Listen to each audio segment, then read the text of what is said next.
challenge sa bawat isa. Sa umaga po ito ay God is looking not only on the quantity na uma-attend sa kanyang church, bagkus sa mga puso natin na patuloy po tayong tumutuloy sa gawain ng Panginoon. Amen. So it is a challenge to all of us, no? Na kung gusto mo magpagamit sa Panginoon, kapatid, this is the time. Now is the time. Amen. This is a call to serve. No? This is a call to serve only to the King of Kings and the Lord of Lords. No? Ang sabi po sa Ephesians chapter 5 verse 15 to 16. So be careful how you live. Don't live like fools, but like those who are wise. Make the most of every opportunity in these evil days.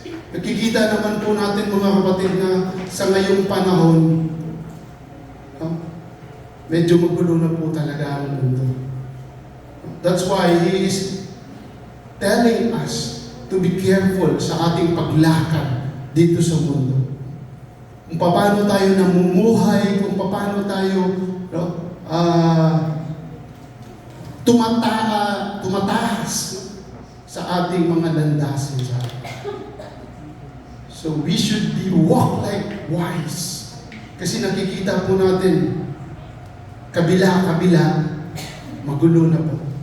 So we have only to focus our eyes on Jesus, the author and perfecter of our faith. Siya lamang po at wala nang iba. Kaya sa umagang ito, the Lord is calling you, brothers and sisters. Once again, I'm telling you, please bear with me mga kapatid, the Lord is calling you. Tumatawag ang Panginoon. Mahal ka niya. Iwaksi mo ano man ang mga dahilan mo, iwaksi mo ano man ang mga gusto mo sa buhay. And the Lord is telling you, this is the most important thing. Answer Him. Answer His call. The Lord is telling you, please come. Ang pamagat po ng ating mensahe sa umagang ito ay pinamagatang beckoning, a call to serve. Alam niyo po yung beckoning. Mga kapatid, the beckoning means it is a gesture. It is a sign. You have to come. Come. Sa ibang bansa, it is a general rules for all in this world na ang lagi po nilang sinasabi. Tingnan po natin ang meaning po ng word na beckoning. Is to move your hand or head in a way that tells someone to come. Come near. Come closer. It's very nice. So, ito po ay sinasabi po dito that the Lord is calling you to come. Is to move your hand or head in a way that tells someone to come. To beckon is to call someone over you. April, come. In other countries, it is like croaking finger, come. So, or nodding her head, come. You know, brothers and sisters, the Lord says, if you come to Him, He will come to you. So, ngayong umaga, samahan niyo po ako sa kunting panalangin. Hallelujah. Itas po natin ang ating mga kamay, Lord. Salamat po sa umagang ito. Kami, Panginoon, ay nakikita mo, Diyos. Wala po kaming magagawa kung mawalay po kami sa inyo. Dumidepende lamang kami sa inyo, Diyos. Makasalanan po kami at alam po namin, O Diyos, na Ikaw lang ang maglilinis sa bawat isa sa aming mga kasalanan. Lord, patawaran mo kami, O Diyos. Sa umagang ito, nais namin, Panginoon, na magtumutok at mag-focus sa inyo, O Diyos, sa inyong salita. Dinggin niyo ang aming mga puso, ang aming isipan, ang aming panalangin sa umagang ito, ang tunay na pagsamba. Father God, as we call, tinawag mo kami po, Panginoon, ay handang lumapit sa iyo. Salamat, Lord, sa umagang ito. In Jesus' name, Amen. Mga kapatid, ang atin pong text ay hango sa Matthew chapter 8, verse 18 to 22. Now, this is the cause of discipleship ng ginagawa po natin. Hindi po madaling maging Kristiyano. This is not a discouragement, because makikita po natin na ang halaga po ng pagiging Kristiyano ay makabuluhan. Ang halaga po ng pagiging Kristiyano ay walang hanggan. This world is not our place. This is a temporary thing. Amen. So sabi po sa Matthew 18, verse 18 to 22, and when Jesus saw great multitudes about him, he gave a command to depart to the other side. Then a certain scribe came and said to him, Teacher, I will follow you wherever you go. And Jesus said to him, Foxes have hooked nets, and birds of the air have nests. But the Son of Man has nowhere to lay his head. 21. Then another of his disciples said to him, Lord, let me first go and bury my father. But Jesus said to him, Follow me, and let the dead bury their own dead. Amen. Ito po ang mensahe ng umagang ito. Palakpakan natin ang Panginoon. Pabulay-bulayan po natin, mga kapatid. Gaya nga po ng sabi natin, the Lord is always there. Ikaw, kapatid, ako, kung nakita mo ang Diyos, hindi mo makita in person, pero mararamdaman mo. Amen. He is calling you. Answer. Wala man po siyang cellphone, but His word is more than enough to tell you. Ang sabi nga po sa Romans, wala po ito. Kapatid, there is no excuse. Ang salita ng Panginoon ay nahayag na. Sa mga sino man na nakakakinig at hindi nag-response, they will suffer at the end of this. Mapalad ka, blessed are you, blessed is me, no, na nag-respond sa panawagan ng Diyos. At nagpagamit ng buhay mo upang mahayag ang salita ng Panginoon. Ang sabi po sa Tagalog, nang makita ni Jesus ng mga tao sa kanyang paligid, inutos niya sa mga alagad na maghandang tumawid sa kabilang ibayo. Lumapit sa kanya ang isang tagapagturo ng kautusan at sinabi, Guro, sasama po ako sa inyo, saan man kayo pupunta. Ngunit sumagot si Jesus, may mga lungga ang mga asong gubat at may mga pugad ang mga ibon, ngunit wala man lamang matulugan o mapagpahingahan ang anak ng tao. Isa naman sa mga alagad ay nagsabi sa kanya, Panginoon, maaari po bang umuwi muna ako upang ipalibing ko ang aking ama? Ngunit sinabi ni Jesus sa kanya, sumunod ka sa akin at ipaubaya mo na sa mga patay ang paglilibing ng kanilang mga patay. Brothers and sisters, beckoning is not an easy task. This is a call for you and me to respond to the calling of the Lord. Ang sabi po dito, we have to do uncommon sacrifices. Hindi po madali, kailangan niyo po ng sacrifice upang sumunod sa Panginoon. Amen. But be careful, brothers and sisters. Ang oras mo, ang oras ko, ang hanap buhay mo, hanap buhay ko, ang buhay mo, buhay ko, ang lahat na yan ay galing sa Panginoon. Amen. Palakpakan natin ang Diyos. In following Jesus, there is always uncommon sacrifice. At nararamdaman mo, mayroong uncomfortable situation. Kasi kapatid, nasanay ka na sa sitwasyon na ito po ay ganito ang gawin kong masarap matulog hanggang alas 10. Masarap matulog kasi binibigyan lang ako ng allowance ng mga kapatid ko. Mga magulang ko. Amen. Napakasarap. But the youth here, you are blessed. Dahil ngayon pala nakikilala niyo ang Panginoon at malalaman niyo dahil ikaw kapatid ay nagpagamit sa Panginoon, you have a great reward. Palakpakan natin ang Panginoon. Alam nyo, by the way, singit ko po, no?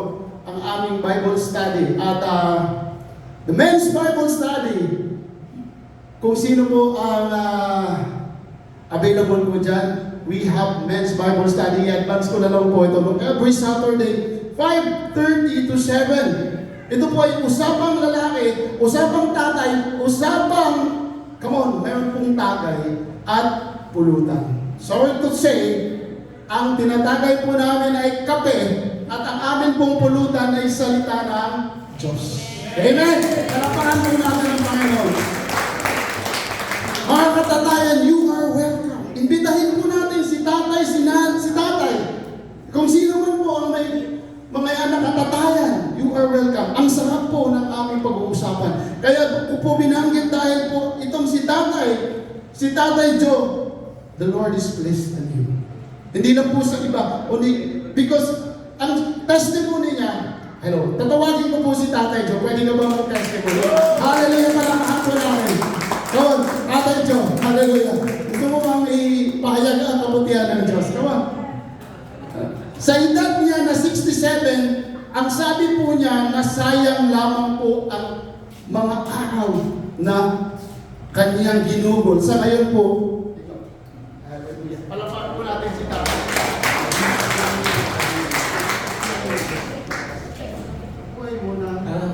Maraming salamat po.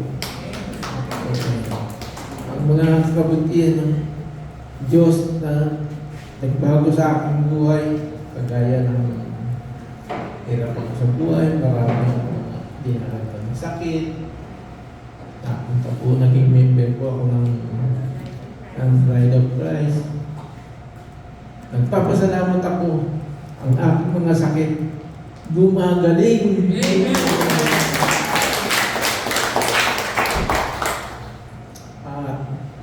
Nagpapasalamat din ako na nakilala ko si Panginoon. Panginoon. Si Ledlet. Si Ledlet. Okay. Nakilala ko siya. So, pag okay sa mga salamat na marami sa Panginoon. Amen. Hallelujah. Medyo kinakabahan si Tatay Joe. Ang sabi po niya sa aming Bible study, no? Ang kanyang edad ay 67. Sorry, Tatay Joe, sabihin ko. Pero yung mga nakalipas niya na taon ng kanyang edad ay kung saan-saan niya lang ginugol, hindi niya na naalala at yan po ay kanyang pinagsisihan. That's why you are blessed and we are encouraging you to move forward only to Jesus. Magpagamit po tayo ng buhay natin sa Panginoon. Ang sabi po sa salita ng Panginoon, no? Habang may buhay, habang bata ka pa, habang may kalakasan ka, ipagamit mo sa Panginoon. Baka hanggang sa dulo ay manghihinayang ka. Ang sabi nga ng ating kapatid, no, naalala ko, ang sabi niya, kapatid, magpagamit ka man at sa hindi, mamamatay ka din. Amen. Mamamatay din po tayo. Bagkos, pag nagpagamit ka, there is always a consolation na pagdating mo sa tamang destination mo, you will expect God will reward you something great. Amen. Kung hindi ka nagpagamit, kapatid, ano po ang ini-expect? I am encouraging you. The Lord is challenging you. Get out on your comfortable situation.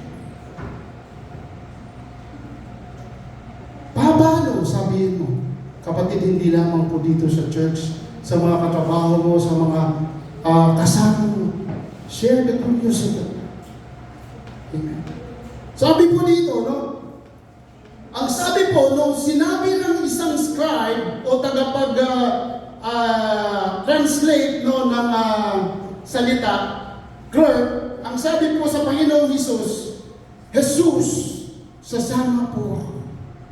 Ang sabi po ng Panginoon, siguraduhin mo. Dahil, ang sabi ng Panginoon, foxes have holes and birds of the air have nests. But the Son of Man has nowhere to lay his head. Si Jesus po, nung naghahayo, hindi niyo po alam kung saan niya ihiga ang kanyang ulo. Ibig ko pong sabihin kung kailan, saan siya magpapahinga. But if you want to follow, brothers and sisters, isipin mo, magiging kagaya ka ni Jesus kung saan si Jesus na natutulog, doon ka rin natutulog. Gusto niyo po ba? Amen? Amen? Talagaan natin ang Panginoon. Salamat sa Diyos, really po ang lahat. And you know what, brothers and sisters? Napakabuti mo. Alam mo bakit? Ang sabi po ng Panginoon, if you follow me, you will have to do sacrifices. But take note, sino ang sinusundan mo? Si Jesus. Sino si Jesus? May-ari ng mundo. Amen. Sino si Jesus? Maaring hindi niya alam kung saan siya matulog at ikaw naman ay sanay sa malambot na higaan. Amen. Ikaw naman ay sanay sa mga bagay na kasarapan sa buhay. But you know, brothers and sisters, if you sacrifice your life unto Jesus, you will gain something. Amen. Magkakaroon ka ng buhay na walang hanggan at kung anong meron ang Jesus na sinusunod mo, na sinusunod ko, magkakaroon din po tayo. Amen. Palakpakan natin ang Panginoon. Hallelujah. Brothers and sisters, maaring si Jesus, nakikita po natin, sanay ka sa mga bagay na marangya sa buhay. Sanay ka sa mga bagay na napakaganda ang iyong paligid. But if you follow Jesus, nakikita mo mga kapatid, pag inabot ang mga tao doon na hindi pa nakakakilala sa Panginoon, you have to sacrifice. Kailangan mong lumakad upang maabot ng salita ang mga anak ng Diyos. But you know, hindi ka nagkakamali. Because living as a disciple of Jesus is not a luxury and comfort, but it is a great reward. Amen. Ito po ay ang mga bagay na hindi mo pa sa ngayon nakikita, bagkos pagdating ng tamang panahon, kapatid, ikaw ay mag-i-enjoy. Amen. Palakpakan natin ang Panginoon. That's why ang sabi po dito, Jesus, who owns everything, who owns this world, ay maaari mo din makakamtan yan. Dahil kung saan ang Panginoon, kung saan ang Panginoon, nandun ka din. Amen. Where the Spirit of the Lord is, there is freedom. Where the presence of the Lord is, there is peace. Na ang kapahingahan ay hindi mabibili kung kahit saan. Amen. Ang presensya ng Diyos ay mayaman. Sapat-sapat. And one thing ang gusto ng Diyos, you have to enjoy. Sa palagay niyo ba, mapababayaan kayo ng Diyos kung kayo ay sumunod sa Kanya? No, amen. Amen. Eh, palakpakan natin ang Panginoon. Hallelujah. So nakikita niyo pa po mga kapatid, the uncommon sacrifices and yung sitwasyon na nakaka-uncomfortable. Kasi po hindi ka nasasanay pagkos sumunod ka sa Panginoon, you are blessed. Dahil si Jesus na iyong sinusunod ay iyong Diyos na balang araw makakasama mo habang buhay. Palakpakan natin ang Panginoon. In verse 21 to 22, ang sabi po dito, then another of his disciples said to him, Lord, let me first go and bury my father. But Jesus said to him, follow me and let the dead bury their own dead. Kapatid, tingnan niyo po. Sa mundong ito, ang patay ay patay. At kailanman, hindi na yan babalik. There is an account in the Bible that only Lazarus, his friend, ay kanyang binuhay. Amen?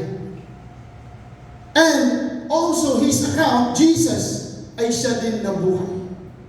And these two examples in the Bible are the representation. Meron pa si Tabitha, no, binuhay ng disciple of Jesus. This account ay nakikita po natin that if you follow Jesus, you have life. Amen. Palakpakan natin ang Panginoon. Bakit, mga kapatid? Ang sabi po dito, sumunod ka sa akin at ipabaya mo na sa patay ang paglilibing ng kanilang mga patay. This is a literal situation na pag may patay, kapatid, hindi na po yan kailangan mabubuhay. And in this world, there are a lot of people walking dead. Amen? Dahil po sila ay patay, ibig ko pong sabihin, hindi pa po sila nabuksan, hindi pa po nabuksan ang kanilang kaisipan tungo sa katotohanan na ang tunay na buhay ay walang iba kundi ang Panginoong Hesus. So brothers and sisters, ang sabi ng ang isang pumunta kay Jesus, sandali lang po, Jesus. Uuwi muna ako, ilibing ko muna ang aking tatay. Ang sabi ni Jesus, come. Sumunod ka sa akin, ipaubaya mo na sa mga patay ang paglibing ng mga patay. Brothers and sisters, sabihin niyo, masama po ba ilibing ko ang tatay? No. Mahal mo po yan. But you know, think about the most important thing between the dead and the life. Amen. Itong buhay na ito na si Jesus, na iyong gustong susundan, ang ginawa ng isang alagad ay nagpaalam muna na ilibing dito ang kanyang ama. Brothers and sisters, there is no time. Now is the time to have life. Amen. Ngayon ang buhay at ngayon man wala nang susunod pa. Maaring bukas ay patay na at dadating na ang Panginoon. So this is the time. Choose wisely. Ang sabi po sa Deuteronomy, tingnan po natin just. Ang sabi po sa Deuteronomy, chapter 30, verse 19, which is ito po yung tinatalakay natin last week. Sabi po sa Deuteronomy, chapter 30, verse 19, today I have given you the choice between life and death, between blessings and curse. Now I call on heaven and earth to witness the choice you made. Grabe, bakit? Sabi ng Panginoon, I call on heaven and earth. Witness ang langit at lupa sa iyong pipiliin. Sa aking pipiliin.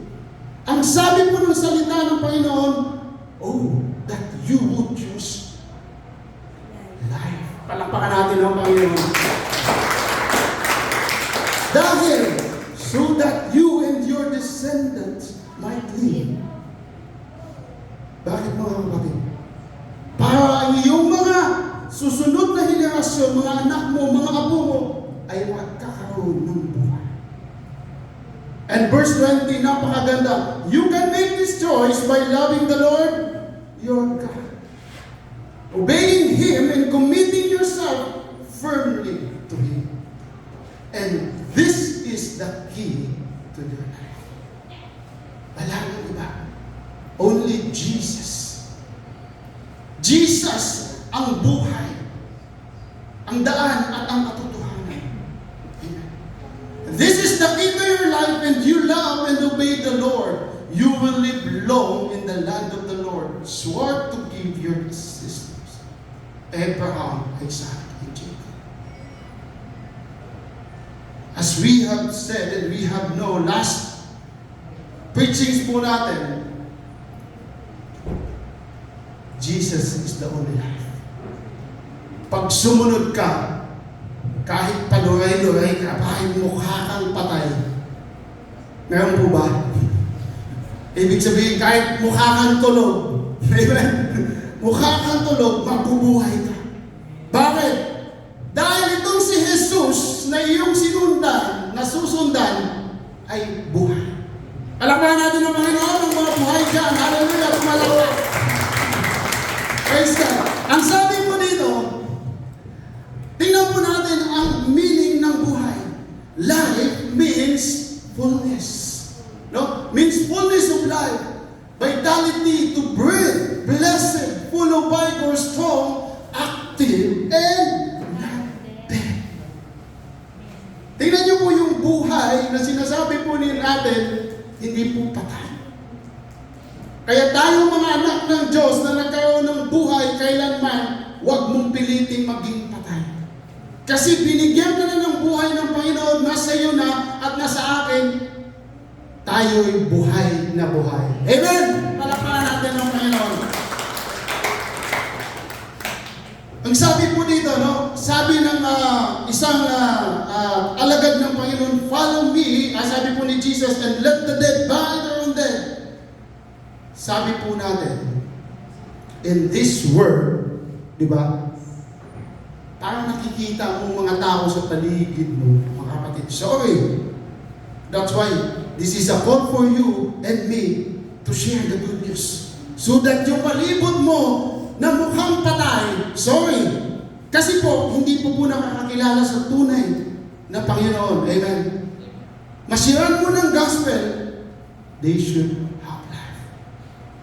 Anong sabi po dito? I have come that you might have life and have it abundantly. Sabi po sa John 10:10, the thief comes only to steal and kill and destroy.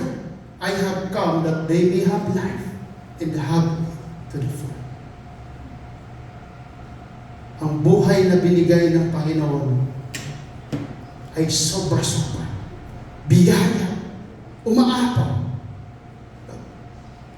Alam niyo yung tingnan po natin, no? There will be unlimited supply. Ika nga sa sinasabi natin, no? There will be unlimited supply. Yung baso na pag binuhusan ng tubig, umaapaw ng umaapaw. Sino na pong nakakain sa unlimited, sangyupsal o i-promote natin yung sangin. Hallelujah. Unlimited po doon yung kain, no? Hanggat gusto mo. No? Kahit saan po, unlimited supply. Sino pong gusto nun? Taas po pa eh. Hallelujah. Amen. Because you know what, brothers and sisters? Sino po ang bibigay ng unlimited supply? Walang iba, kundi ang Diyos na mayroong buhay. He is the source. Alam niyo po ba? Pag sinabing source,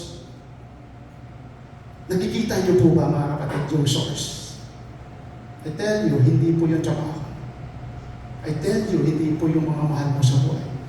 I tell you, the source is not in this world. The only source is from heaven. Amen! The only source na pwedeng magbigay sa iyo, sa akin, ng unlimited supply ay walang iba kundi galing sa langit.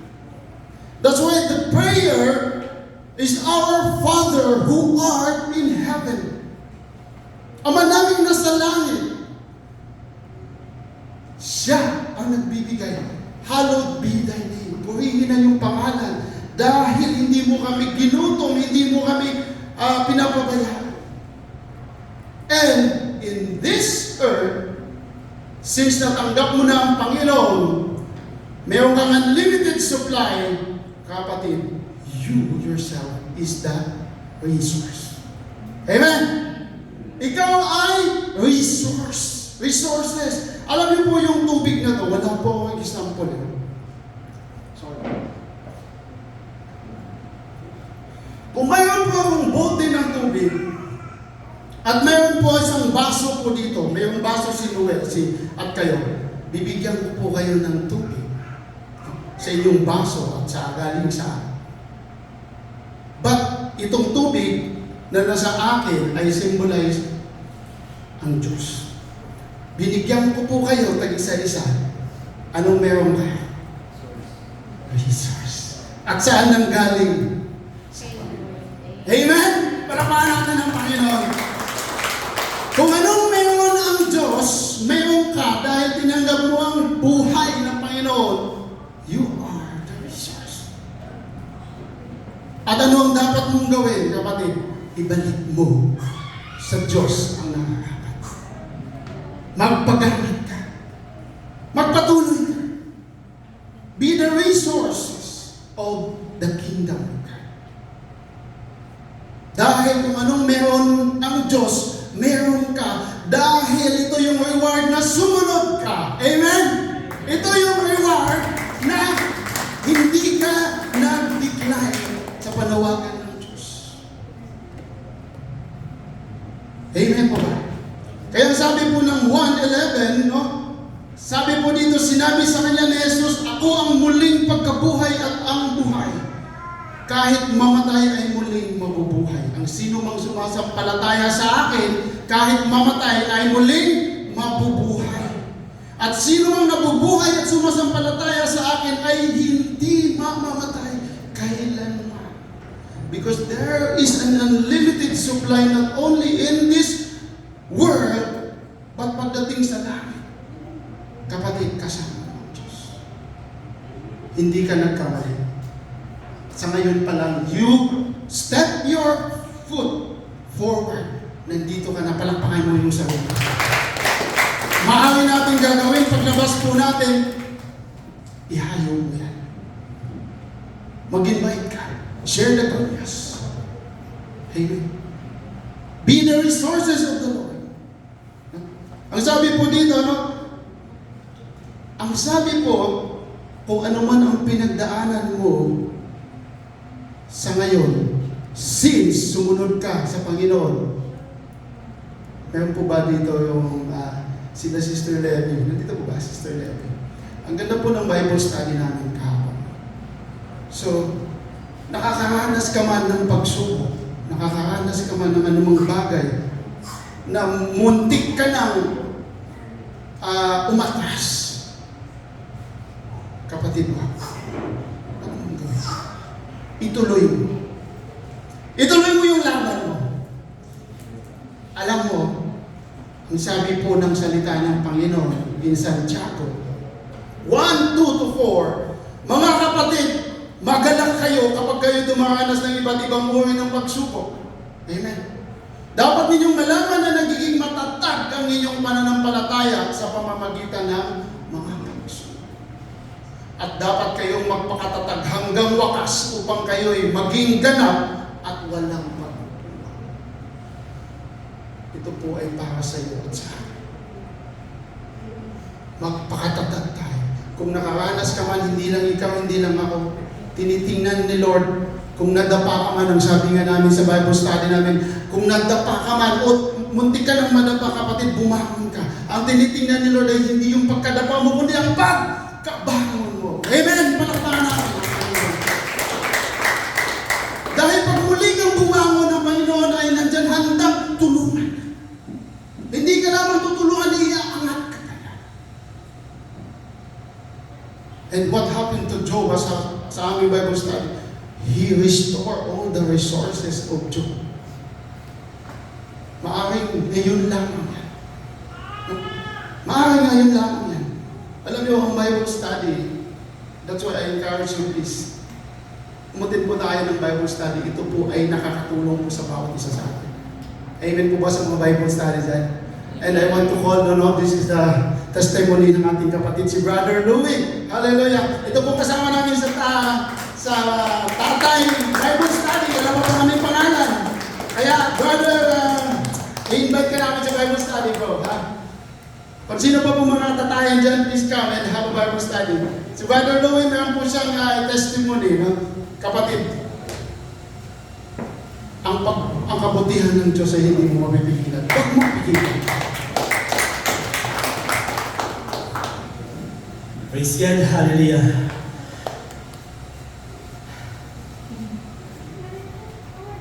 Share ko lang po ang buhay ko.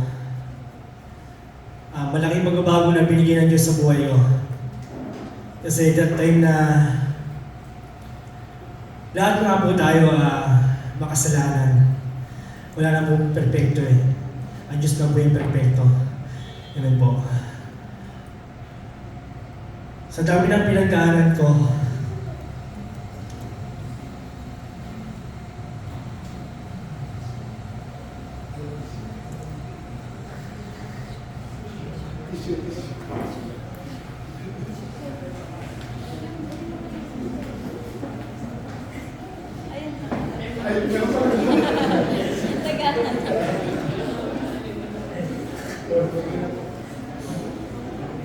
hallelujah.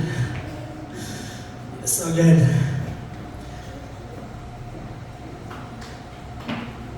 binata pa lang po ako that time na yun. Ang hirap ng mga pinagdaanan ko.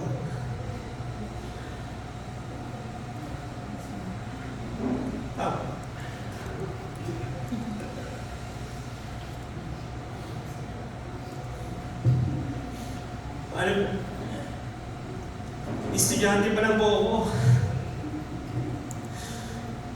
Natuto na po ako maghahanap buhay. Tumutulong ako sa magulang ko habang nag-aaral ako. Elementary, naghahanap buhay ako para sa pag-aaral ko. Kasi nakikita ko po sa magulang ko yung gaano kahirap mamuhay ng pinag-aaral ka. Hanggang sa mag-high school po ako, ganun pa rin po. Patuloy po rin po ako naghahanap buhay. Hindi ko po kinakaya na naghahanap buhay po ako. Napakasarap po kasi pag tumutulong ka sa magulang mo eh.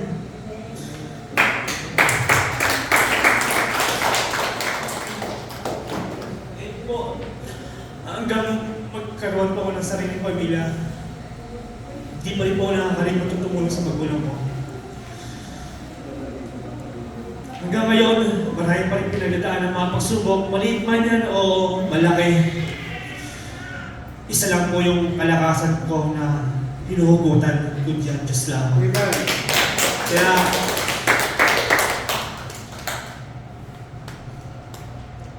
sobrang nabibless po ako dahil kahit sabi nga po ni Pastor, unang sa isang tahanan ng Panginoon, hindi yan nakikita eh. Kung nasa ka na, kung saan ka man papatungo, sa lugar, kung saan ka mapupunta. Kasi ang Diyos gumagamit ng instrumento, gumagamit ng Panginoon para lapitan ka. Gumamit ang Panginoon. Kaya, narito po ako ngayon, nagpapasalamat po sa una sa lahat sa Panginoon, sa Bride of Christ. Salamat po na ito po, pinagpipray ko po na gamitin niyo po sa gawain ito. Maraming salamat po. Amen. Praise God. Alam niyo, gusto ko lang i-share, kaya nga sa aming katatayan po dyan, kahit po kami nag-uusap, hindi niyo lang alam na tumutulo din yung luha namin. Kaya sa mga tatay dyan, samahan niyo kami umiyak. Hallelujah. Samahan mo kami samahan niyo po kami mag-uusap dahil alam niyo po, mahalaga sa isang pamilya ang may tatay na may takot sa Diyos. Amen. Palakpakan natin. Pag ang tatay na may takot sa Diyos, lahat ng bagay ay sumusunod. it will follow. Softly, smoothly. So, pilitin po natin, ipag-pray po natin ang ating mga tatay. Kung saan man po sila ngayon, hindi pa huli ang start now. Kapatid, masarap magpuri sa Panginoon. Kahit mga katatayan kami, masarap po ng sharing namin. Masarap po ng mga usapan namin, nakakarinig po kami isa-isa. So, we are inviting you, youth, if you, kung may tatay pa po kayo, please tell them to attend our Bible study. At 5:30 in the evening up to 7, libre na po yung dinner. Amen? Saturday. Palakpakan natin ang Panginoon. So, brothers and sisters, in conclusion, if you suffer right now, may pagsubok, ano man ang iyong naranasan, naramdaman, financial, physical, spiritual, sickness, this is all temporary. Amen. Panandalian lang. Kung ano man pong naramdaman mo, everything will come to pass. But the word of the Lord and His presence na hindi ka nagkamali na sumunod sa Kanya, kasama-kasama. Amen. Thank you, Jesus. And brothers and sisters, please aware that if you follow Jesus and come to His call, there is no turning back. There is no turning back. Sabi nga ng kanta, I have decided to follow Jesus, no turning back, no turning back. The world behind you. Ano po ba? Sorry po. Lagi po akin po yung lyrics ay nandyan. So, yun po. There is no turning back. No?